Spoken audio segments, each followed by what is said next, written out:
Bagi kalian yang baru bergabung di channel saya, jangan lupa klik tombol subscribe. Terima kasih.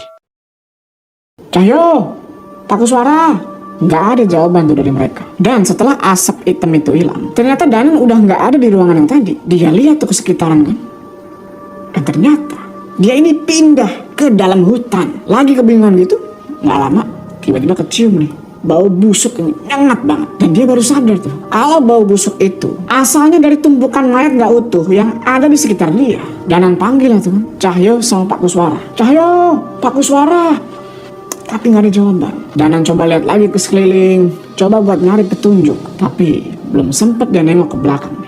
Tiba-tiba muka dia dicakar. Pas Danan lihat siapa yang nyakar dia, kaget dia bukan main. Ternyata yang nyakar dia itu, inget kan sama sosok Kayang, perempuan yang ngerayap di tembok itu. Nah, itu yang nyakar dia. Pertanyaannya, kok dia bisa ada di situ? Makhluk itu bilang, Tumbal, aku mau tumbal. makhluk itu udah siap buat nyerang lagi. Dan Danan langsung mundur di situ. Dia terus coba buat keluarin keris raga sukmanya. Tapi kok keris itu nggak ada. Panik Danan di situ. Tapi di situ dia coba berusaha buat fokus buat ngalahin ini makhluk dulu. Cuma baru aja dia mau baca nih amalan pedang, tiba-tiba itu setan diserang dan badannya itu dicabik-cabik nggak ada ampun. Danan lihat siapa yang ngelakuin itu kan. Dan ternyata, Bocah sialan, kamu ngapain kesini? Mau bunuh diri? bingung lagi lah Danan di situ kan. Kok ini kakek tiba-tiba muncul? Seharusnya si kakek ini cuma bisa dia panggil pakai amalan yang udah diwarisin turun-temurun tuh sama leluhurnya dia. Kakek itu bilang lagi, Ojo kakek, iki alam goib. Aku iso metu sakarepku ning alam iki. nggak lama tiba-tiba kedengaran suara sama kayak ada kilatan cahaya tuh dari dalam hutan. Sontak kakek tua itu langsung lari ke arah cahaya itu. Takutnya itu Cahyo sama Pak Kuswara. Danan ikutin kakek itu. Mereka lari tuh secepat yang mereka bisa. Tapi di tengah jalan mereka dihadang nih sama makhluk-makhluk gak jelas. Makhluk-makhluk kerdil yang giginya itu lancip-lancip. Nyoba buat nyerang Danan sama si kakek. Tapi ya mereka ini gak ada apa-apanya buat si kakek. Dia hajar itu semua. Singkat cerita, sampai di lokasi suara tadi. Ternyata benar, itu adalah Pak Kuswara. Dia udah ngeletak tuh di tanah dan kepalanya udah ngeluarin darah. Danan langsung samperin Pak Kus. Dia coba buat ngedudukin beliau tuh. Danan pegang punggungnya kan, coba buat ngalirin energi supaya Pak Kuswara ini cepat pulih. Tapi susah Danan buat fokus di situ. Soalnya di sekeliling mereka itu banyak makhluk-makhluk gaib dan mereka semua tuh udah pada ambil ancang-ancang pengen nyerang. Salah satu dari mereka ada yang bilang, darah, aku mau darah. Sosok makhluk kayak manusia, kulitnya hitam semua, bungkuk, taringnya panjang, kupingnya lancip. Belum lagi ada makhluk buluan, warnanya hitam, gede, matanya merah. Si kakek tua itu udah siap buat menghadang makhluk itu. Dan Danan bingung nih, antara pergi ngelawan mereka atau mesti ngobatin Pak Kuswara dulu. Lagi mikir kayak gitu, tiba-tiba nggak tahu dari mana datangnya muncul nih sosok monyet gede yang nyerang itu makhluk berbulu. Mukulin dia tuh sampai pokoknya udah dead lah. Danan tahu makhluk itu makhluk namanya Wanasura, jin pelindungnya Cahyo. Makhluk-makhluk gak jelas itu terus-terusan nyerang mereka. Tapi sosok monyet gede sama kakek tua itu ngehajar mereka semua. Habis itu Cahyo turun dari bahunya Wanasura dan dia bilang, Danan, kamu fokus pulihin Pak Kuswara dulu. Biar aku yang jaga pertahanan. hampir gak ada serangan yang bisa nembus pertahanannya Cahyo sama dua makhluk itu. Pak Kuswara pelan-pelan udah mulai bisa nih berdiri lagi. Dan dia bilang ke Danan kalau tadi dia ketemu sama Brakaraswana.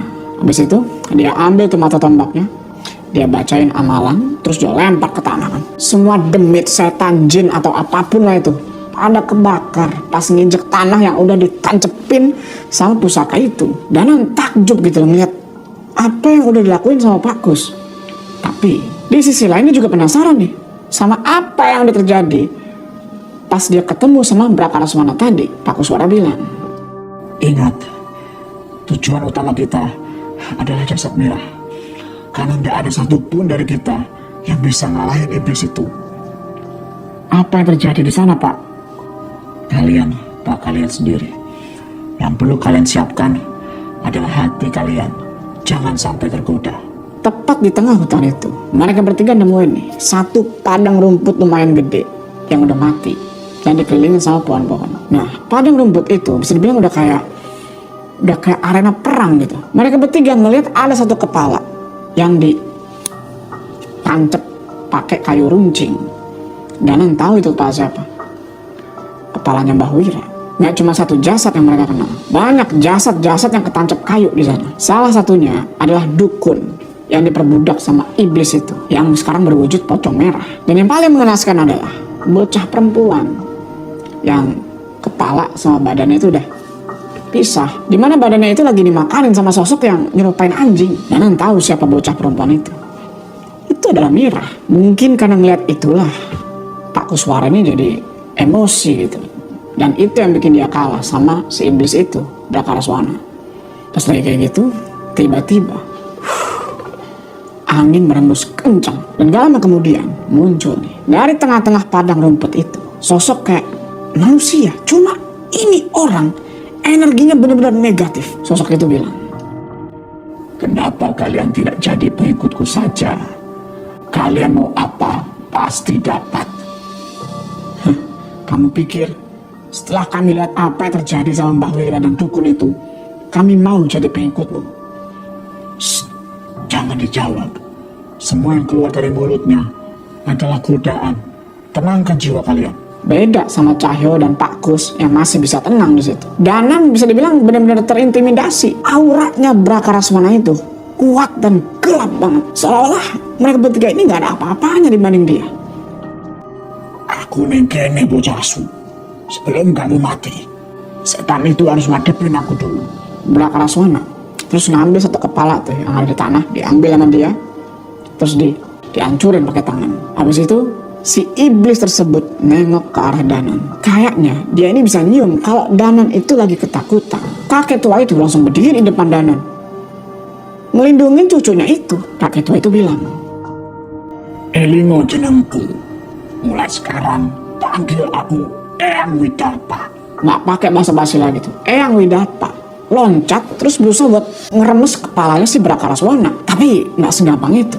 Tiba-tiba keluar ekor ular gede banget dari badannya si iblis itu, ngelempar badannya Eyang Widarpa. Merespon serangan itu, Wanasura langsung mukul-mukul tanah dan ngelemparin batu sama mayat-mayat tuh ke arah Brakaraswana. Dari punggungnya Wanasura, Cahyo lompat, narik sarungnya dan dia sabet-sabet itu ke si Brakaraswana. Disusul sama Pak Kuswara yang juga baca amalan-amalan pembakar, dan Brakaraswana langsung kebakar di situ. Mereka semua berharap dengan cara itu ini iblis bisa kalah, tapi ternyata mereka salah. Brakaraswana melesat, dia pegang tangannya Cahyo dan dia banting itu ke tanah. Sampai-sampai Cahyo itu mulutnya sampai ngeluarin darah. Dan terus ngebaca ajian lebur saketi, serangan jarak jauh buat ngehajar itu iblis, tapi sama sekali nggak ngefek. Iblis itu terus bilang, Ilmumu belum cukup untuk ngalahin aku, bocah ingusan. di situ Dana langsung keinget sama amalan leluhur, dan tanpa sadar dia komat kamit baca amalan itu. Jagat lembut boten duwe wujud, kulo nimbali surga loka surga kayangan, ketumule sampun nampani, tekan asa tekan sedante. Habis baca amalan itu, hujan turun dan Eyang Widarpa udah ada di sampingnya dia lagi. Habis itu Eyang Widarpa ngelanjutin apa yang tadi Dana baca. Sambung kiro alam kasebut, lino malam dadi siji, ragalah jiwa iso nyawiji. Pas Eyang Widarpa ngelanjutin bacaan itu, tiba-tiba ada kejadian aneh. Rambutnya Danan tiba-tiba jadi panjang dan beruban. Giginya ngeluarin taring panjang dan tangannya ngeluarin cakar. Keris Raga Sukma itu udah ada di tangannya. Di situ Danan ngerasa kalau dia ini kayak dapat kekuatan yang luar biasa. Nggak pakai lama-lama lagi dia serang itu si Brakaraswana. Danan tancepin keris itu ke badannya Brakaraswana. Tapi iblis itu nahan pakai tangannya. Cuma kali ini keris itu bisa nembus tangannya, dan tangan itu ngeluarin darah hitam. Kalau gue ini pepatah, apa yang berdarah itu bisa dibunuh. Nggak terima sama luka itu, Brakaraswana marah dan dia nyembur api dari mulutnya. Dan hampir-hampir nggak bisa ngindar tuh. Tapi Wanasura tiba-tiba datang dan ngehajar si Brakaraswana. Jadi semburan apinya itu miss.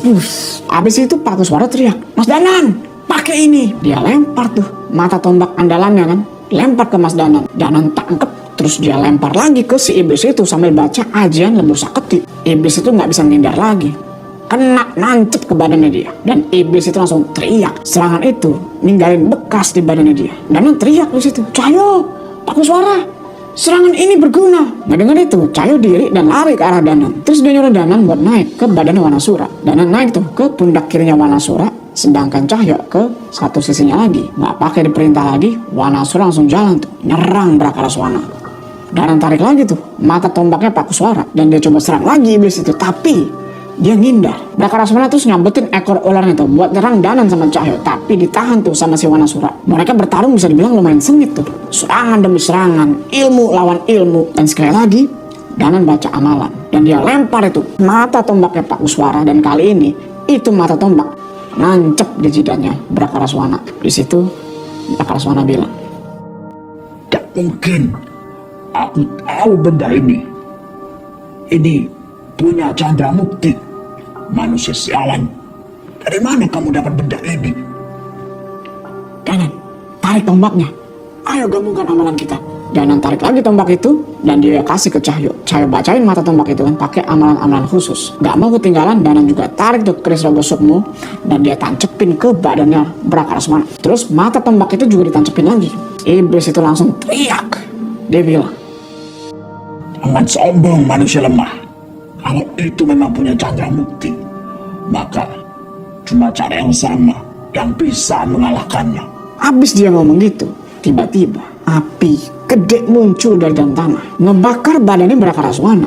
Sampai-sampai kulitnya itu melepuh terus meletek. Cuma dari situ badannya jadi makin gede dan matanya itu merah. Pak Kuswara yang ngelihat kalau itu gawat langsung nyuruh Danan sama Cahyo buat mundur. Cuma belum sempat ngerespon Pak Kuswara, tiba-tiba tangan gede banget nyerang mereka berdua. Danan sama Cahyo sampai mental di situ. Brakaraswana bilang, Inilah yang membunuh Chandra Mukti, dan ini juga yang akan membunuh kalian. ternyata dia nggak main-main. Dia injek itu si Wanasura yang gede kayak gitu, diinjek sama dia, ditundukin sama dia. Dia lilitin tuh ekor ularnya ke Cahyo dan si Danan dipukulin tuh bertubi-tubi. Dipukulin kayak gitu, mulutnya Danan langsung berdarah. Bahkan di wujud yang bisa dibilang udah fusion gitu ya sama si kakek tua itu, sama si Eyang Wirdapak. Dia nggak bisa nahan si Brakaraswana yang dalam wujud kayak gitu. Iblis itu terus ngedekap Danan, udah siap nih buat ngebunuh dia. Tapi di saat yang tepat Pak Kuswara ini ngebacain suatu amalan dan mata tombak yang nancep di badannya si Brakaraswana itu tahu-tahu meledak, dan makhluk itu mental. Karena kesel, Brakaraswana langsung berdiri dan dia serang itu Pak Kuswara. Pak Kuswara udah baca amalan pelindung, tapi karena kekuatan si iblis ini gede banget, Pak Kuswara tetap kena hajar tuh, gak ada ampun. Danan sama Cahyo langsung naik tuh ke badannya Wanasura dan pergi nolongin Pak Kuswara. Tapi iblis itu nyemburin api ke badannya Wanasura dan ngebakar itu monyet gede. Lagi dalam serangan gitu, Pak Kuswara teriak, Danan, jasadnya Mira. Tapi Danan sama Cahyo nggak peduli. Mereka berdua tetap berusaha buat nyelamatin Pak Kuswara. Iblis itu nyoba buat nyerang Danan sama Cahyo lagi. Tapi lagi-lagi Pak Kuswara ngalihin perhatiannya si iblis itu. Dan dia langsung dibalas tuh pakai pukulan yang sadis. Pak Kuswara teriak lagi, jangan bodoh, aku masih ada amalan pelindung. Masih ada pusaka berganti raga. Pokoknya selamatkan jasad Mira. Ngedenger itu mendadak Danan jadi keinget nih sama pusaka yang dikasih ke Gio. Bisa jadi itu adalah pusaka yang dimaksud sama Pak Kuswara. Mereka berdua jadi agak tenang mendengar itu. Dan mereka langsung naikin tuh si Wanasura. Dan yang terjadi selanjutnya adalah parah banget. Brakaraswana pukulin itu si Pak Kuswara, gak ada ampun. Dan gak sampai di situ. Karena Pak Kuswara itu udah lemah banget. Dia tarik tangan beliau itu sampai putus. Dia gigit kepalanya sampai sekuat tenaga. Danan tahan tuh emosinya. Karena dia tahu Pak Kuswara ini punya pusaka pengganti raga. Dia tahu kalau Pak Kuswara bakalan aman. Sambil pegangan sama Wanasura, dia sama Cahyo jalan tuh ke arah jasadnya Mira. Dan mendadak Danan ngeliat tuh kalau ada pohon beringin gede di ujung hutan itu. Dan mereka langsung ngarah ke sana.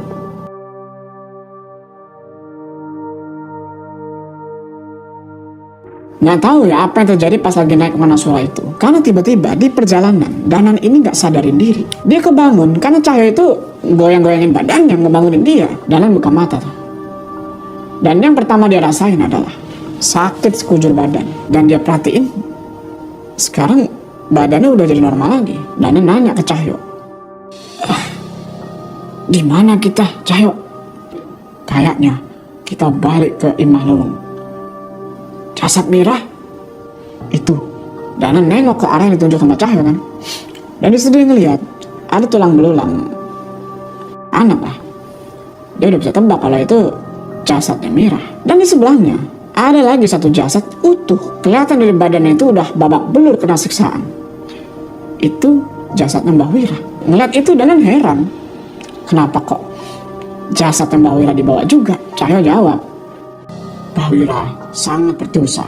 Hampir dipastikan dosanya tidak bakal bisa diampuni oleh siapapun. Tapi setidaknya dia bukan lagi milik iblis itu. Dan soal pengampunan, cuma Tuhan yang berhak menentukan. Danan paham di situ. Habis itu dia coba berdiri dan ngelanjutin langkah selanjutnya. Atau langkah terakhir, yaitu nguburin jasadnya Mira. Mereka kumpulin tuh tulang Mira satu persatu. Habis itu mereka keluar dari kamar tersebut. Sambil jalan keluar, Danan bilang, tempat ini seharusnya gak pernah ada. Mungkin merobohin rumah ini adalah yang paling benar. Biar warga aja nanti yang ngerjain. Keluar dari rumah itu, bulan kelihatan terang banget. Dan di sekitar rumah itu udah gak ada lagi makhluk yang gak jelas. Sekarang sepi, gak ada siapa-siapa. Cuma kedengaran suara serangga doang tuh. Sepanjang perjalanan ke desa, mereka berdua gak banyak ngobrol. Mungkin ya karena habis tenaga, gara-gara pertarungan di alam lain tadi. Mereka terus tuh jalan sampai gak terasa mereka udah ada di ujung hutan jati dan pemukiman desa. Udah mulai kelihatan tuh. Danan bilang, Cahyo, kita kubur di sini saja. Cahyo paham di situ. Dia langsung taruh itu tulang belulang Mira. Dan mereka berdua gali itu tanah pakai tangan kosong. Ya mau gimana lagi? Mereka gak bawa cangkul, gak bawa sekop. Mau manggil warga minta tolong buat ngegaliin, yang ada mereka malah curiga. Lumayan lama mereka gali lubang tuh. Tapi di situ Danan ngerasa ada yang aneh. Perasaannya udah lama mereka di situ, tapi kok nggak ada tanda-tanda subuh itu mau datang. Abis menggali lubang itu ya, nggak terlalu dalam sih. Yang penting tulang-tulang yang Mira ini bisa masuk dan kubur. Nah, pas mereka udah siap buat nguburin itu tulang belulang, tiba-tiba ada suara. Berhenti. Abis itu mereka berdua melihat nih, ada benda jatuh dari langit, meluncur tuh ke tanah. Dan pas nyentuh tanah, benda itu buar.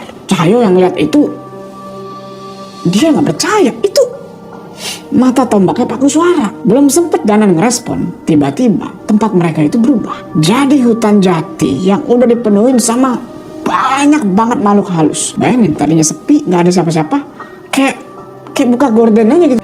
Langsung kelihatan semua tuh makhluk-makhluk gak jelas. Habis itu hujan deras turun dan ngebuat semua yang ada di situ basah. Danan bilang, Cahyo, ini gak mungkin.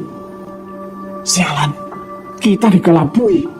Telat dikit aja, jasad Mira bakal balik ke tangan yang Brakaraswana.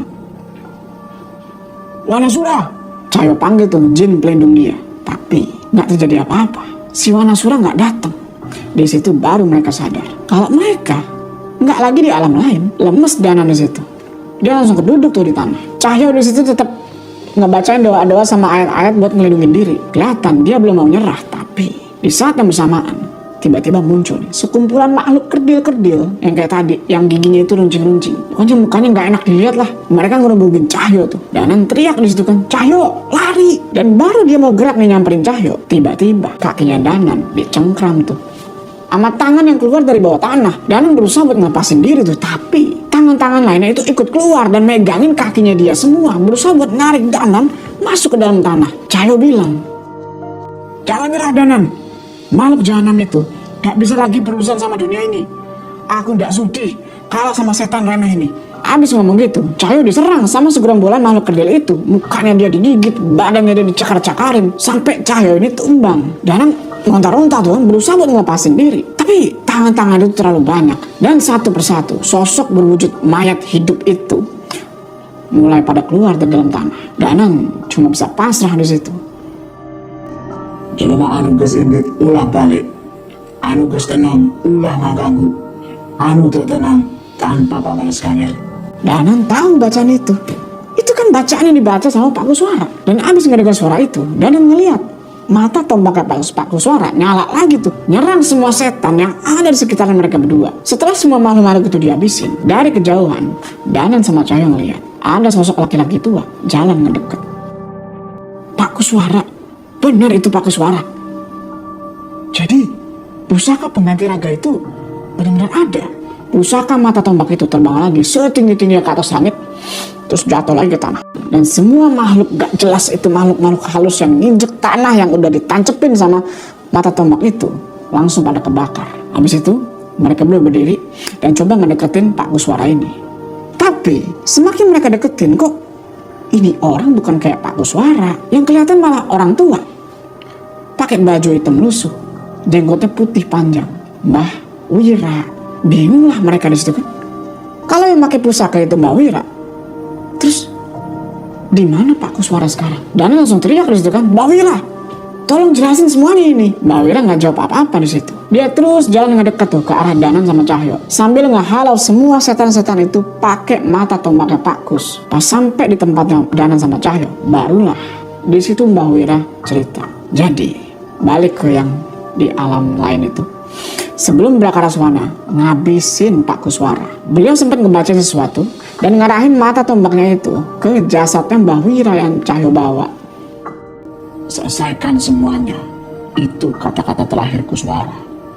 Dan setelah kalian bawa jasadku ke alam ini, sukmaku yang terjebak di badan pemberian Brakaraswana kembali ke tubuh ini. Dan sepertinya kekuatan dari Kuswara membuat badanku pulih. Ngedengar itu Danan sama Cahyo ya nggak percaya dong, gimana nasibnya Pak Kuswara. Mbah Wira cuma geleng-geleng kepala aja di situ. Dia bilang kalau nggak ada yang bisa selamat dari serangan kayak gitu. Begeter Danan di situ kan. Dia nanya lagi, tapi pusaka pengganti raga?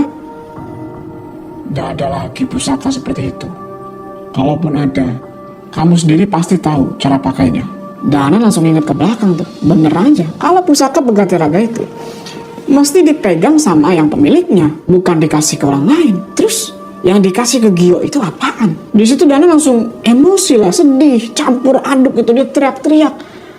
Nggak percaya kalau Pak Kus sudah meninggal. Cahyo juga sedih, coba buat tenangin temennya itu. Setelah berhasil tenangin si Danan, mereka berdua langsung ngebaca doa-doa sama ayat-ayat perlindungan. Sementara Mbah Wira terus ngarahin mata tombak itu ke makhluk-makhluk yang nyerang mereka. Akhirnya malam itu selesai juga. Matahari mulai muncul. Mereka bawa jasadnya Mirah keluar dari hutan itu dan mereka kuburin di pinggir desa. Nggak lupa mereka doain tuh Mirah supaya dia tenang di alam sana. Mbah Wira berdiri aja di pinggir hutan, kelihatan lemah dia. Dan sama Cahyo samperin dia dan Mbah Wira bilang, aku gak bisa lagi ketemu sama warga desa. terus rencana Mbah Wira apa? Aku mau menghabiskan sisa umurku di hutan ini. Seandainya aku mati nanti, biarkan hutan ini jadi tempat istirahat terakhirku. Mbah Wira terus ngeluarin pusakanya Pak Kuswara itu, mata tombak itu. Dan itu mata tombak melesat ke atas langit dan hilang tuh, udah gak kelihatan lagi. Kekuatan Chandra Mukti sudah melindungi desa ini cukup lama lewat Pak Kuswara. Sepertinya tugasnya sudah selesai. Kami doakan yang terbaik untuk Mbah Wira. Semoga Mbah Wira bisa menemukan jalan penebusan atas dosa-dosa Mbah. Danan sama Cahyo pergi ninggalin Mbah Wira di hutan itu. Dan mereka pergi ke rumahnya Bu Ranti. Pagi itu mereka ngerasain damai itu, sejuk. Sampai di rumahnya Bu Ranti, ternyata udah ada Kang Asep sama kepala desa. Ngeliat Danan sama Cahyo datang, Kang Asep ini udah kayak orang yang panik. Dia bilang, Mas Danan, Mbah Wira, Danan Mbah Wira teh, belum kebakar. Kang Asep, Bu Ranti, dan Pak Kades, sabar sebentar ya. Nanti kami ceritakan semuanya. Habis itu Danan sama Cahyo pergi ngebersihin badan sama luka-luka tuh. Habis itu mereka ganti baju. Kelar ganti baju, ternyata udah ada teh hangat tuh yang dibikinin sama Bu Ranti. Dan pas minum teh itu, rasanya enak banget, gak tahu kenapa. Padahal cuma teh biasa. Danan sama Cahyo ceritain tuh semua kejadian semalam. Pak Kades setengah gak percaya tuh sama apa yang dia denger. Sedangkan Bu Ranti kelihatan sedih karena ngedenger Pak Kuswara udah meninggal. Tapi Danan gak ceritain detail gimana Pak Kuswara meninggalnya. Cahyo terus bilang ke Kang Asep, Kang Asep, badan Mbah Wira yang Kang Asep jaga adalah badan pemberian Brakaraswana. Maka gak heran kalau tubuhnya kebakar pas malam itu balik ke neraka sana. Iya mas, tapi teh sekarang Mbak Wira gimana? dia milih buat ngabisin umurnya di hutan jati, nyari cara buat nebus dosa-dosanya. Pak Kepala Desa berusaha ngerti di situ. Dia kelihatan lumayan tenang. Pas tahu kalau keadaan desa udah aman dan gak bakal lagi ada yang mati gara-gara tumbal. Habis itu si Pak Kades izin pamit. Dan gak lupa tuh bilang terima kasih ke Danan sama Cahyo. Seminggu sejak kejadian di Imah Leweng itu, gak ada kejadian yang aneh-aneh lagi. Dan desa itu mulai ngelakuin aktivitas lagi kayak biasa. Cahyo juga udah beresin barang-barangnya tuh, dan udah siap-siap buat balik ke Klaten. Nah, sebelum Cahyo pergi, Danan bilang ke temennya itu, Cahyo, makasih ya atas bantuan kamu. Aku jadi hutang budi lagi. Ngomong apa? Jangan sekali-sekali kamu nahan diri kalau butuh pertolongan. Marah nanti aku. Kalau kamu sudah selesai sama urusan kamu di sini, balik ke Jogja. Ingat, masih ada urusan yang mesti kita selesai di sana.